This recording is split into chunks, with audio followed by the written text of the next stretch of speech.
Hoje eu estava assistindo um podcast do Wesley Delognari, junto com o entrevistado Felipe Souza. Eles estão falando a respeito de hipnose, conversa mais técnica, e eu gostaria de encontrar uma versão mais resumida, comecei a fazer algumas anotações e resolvi aqui compartilhar elas com vocês. Claro que o vídeo deles está muito mais completo, então se você quiser se aprofundar, você pode ir lá ver. Eu gostaria aqui de mostrar um pouco do que eu vi e um pouco do que eu entendi também a respeito disso, então vamos lá. Sobre a hipnose, existe um desconhecimento geral a respeito do assunto. Na graduação, só se fala de que Freud abandonou a hipnose. Então, a única coisa que o estudante de psicologia acaba ouvindo é que a hipnose não funcionou, sendo que não se entende os motivos históricos para isso. E a hipnose tem embasamento científico, só que toda aquela questão de parecer uma coisa supersticiosa acaba afastando, então fica o desconhecimento. E para que ela serve? Ela tem boas evidências para tratar ansiedade, tratar depressão, tratar insônia e vários tipos de dores. Por exemplo, enxaqueca ajuda a diminuir a duração das crises, na fibromialgia, na esclerose múltipla. Agora, ela não é tratamento ouro para nenhum transtorno, então nenhum transtorno é recomendado que seja tratado apenas com a hipnose. Ela geralmente vem como um tratamento complementar, por exemplo, na psicoterapia. Ela ajuda a engajar o paciente melhor na psicoterapia para aplicar certas técnicas, por exemplo, ativação comportamental, dessensibilização sistemática. Então, ela atua no cérebro de uma maneira diferente da terapia e junto com a terapia ela acaba servindo como um complemento. Então a gente tem muitas técnicas de terapia hoje que se parecem bastante com as técnicas da hipnose e talvez existam mecanismos psicológicos similares ou até mesmo influências históricas, por exemplo, o exercício de imaginação e tudo isso.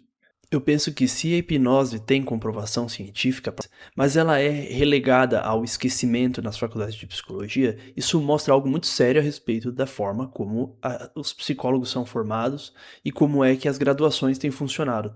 No final das contas, isso mostra que para ser um bom profissional não basta fazer uma faculdade e aprender a pensar como um profissional comum daquela área. Não basta você simplesmente ter aquele senso comum dos profissionais e ficar com aquilo que todo mundo já tem de conhecimento. O que é necessário é ir além de ser um bom aluno e passar a ser um bom estudante.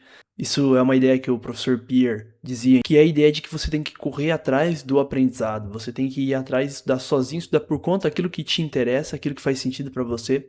E eu creio que isso faz muita diferença na formação de um profissional. Existe uma ideia bem popular de que a hipnose ela seria útil para resgatar memórias perdidas de traumas, e isso é muito perigoso, porque existe a possibilidade de você acabar produzindo uma memória. Então acaba gerando memórias falsas e a pessoa sai acreditando que lembrou de algo que talvez nunca tenha acontecido. E essa ideia de que tem uma memória reprimida, que você não consegue lembrar porque existe uma força bloqueando, não parece bem embasada na neurociência, parece muito mais embasada nas teorias do Freud, que são bem questionáveis do ponto de vista neurocientífico. Inclusive, essa ideia de que um trauma é sempre a raiz de um problema psicológico é uma ideia muito estranha. Por exemplo, imagine que uma pessoa nasce mais alta do que as outras e ela passa a vida toda se sentindo um pouco diferente das demais por isso. Por isso, ela cresce com uma sensação de inadequação. Nesse caso, a gente poderia dizer que foi um único trauma, um único evento que a marcou e a deixou dessa maneira? Não. Talvez uma série de experiências tenham impactado ela.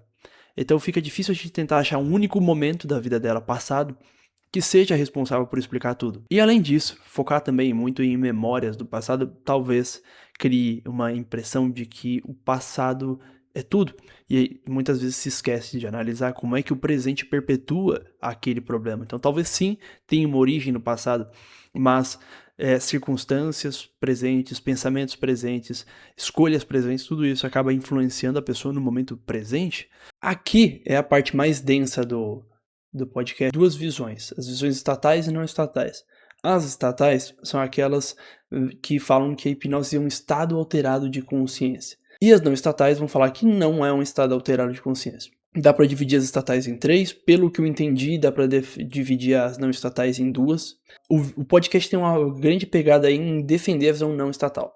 Então o Felipe Souza ele vai usar alguns argumentos para isso. A visão estatal, ela diz que é um estado de consciência alterado, e ela é defendida por cerca de 70% dos estudos científicos, mas não é que o estudo está provando esse ponto de vista, na verdade ele parte já desse pressuposto teórico. E outra coisa também é que a Associação de Psicologia Americana, a APA, ela também costuma endossar esse tipo de visão, então ela é a visão mais popular no imaginário, porém existe essa outra perspectiva que vai ser defendida no podcast, que tá indo um pouco na contramão aí do que geralmente é dito. Qual que é o argumento dele? De que essa ideia de que a hipnose, ela é um transe, parece mais uma expectativa social.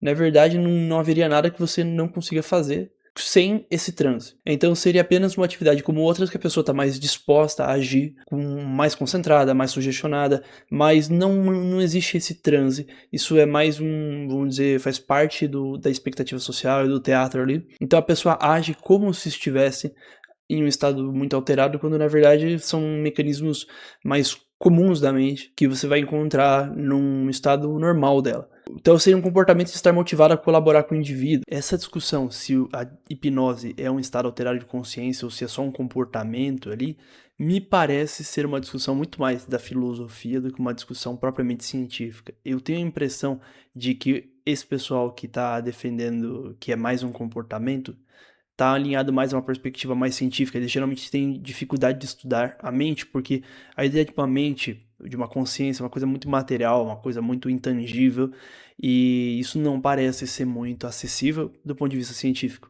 Agora, o comportamento que você consegue ver, anotar, filmar, é uma coisa que você consegue experimentar do ponto de vista científico.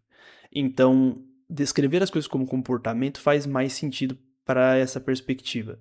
Só que aí tem uma questão filosófica bem profunda, né? A gente pode confiar no relato das pessoas, a gente pode confiar naquele relato das pessoas de que elas dizem estar em um estado alterado de consciência, ou essa não é uma maneira digna de obter conhecimento. A observação que não provenha dos sentidos, e sim a observação que você introspecta e você percebe a sua própria mente. Isso é uma observação válida? É uma questão bem complexa, mas o que basta aqui é mostrar que não é uma discussão somente científica, é uma discussão sobre a natureza do conhecimento, como é que se deve estudar o ser humano, e vai muito além da questão científica, tá mais para uma questão filosófica. Como qualquer comportamento, ele pode ser aprendido, treinado, aprimorado, o mundo não se divide em pessoas suscetíveis à hipnose e pessoas resistentes. Então pense mais ou menos na meditação, a pessoa pode treinar para conseguir passar mais tempo meditando. Então uma pessoa que a princípio não é hipnotizável, ela pode passar a ser. Não existe essa ideia de que algumas pessoas são fracas e suscetíveis e outras jamais conseguirão ser hipnotizadas. Agora, a respeito da neuroimagem, resultados incongruentes, aqui existe uma série de problemas metodológicos nas pesquisas, então talvez seja o tipo de hipnose que eles estão fazendo, a forma como é pesquisado, enfim. Duas curiosidades finais: atua no sistema top-down. Então o sistema top-down é o que? Quando você altera a sua expectativa sobre algo, e isso altera a sua percepção. Então vamos dizer que eu te mostro uma mancha e eu falo pra você, você consegue ver um dinossauro aqui? E eu começo a te falar, aqui tá a boca e tal. Então quando você olha pra imagem, você bate e você vê aquilo. Se eu não tivesse dito, você não teria essa expectativa. Ou então, se eu falo que um vinho é mais caro e você prova e acha ele mais gostoso, sendo que é o mesmo vinho que se eu dissesse que ele é barato. Então a sua forma de perceber os sentidos é alterada pela expectativa.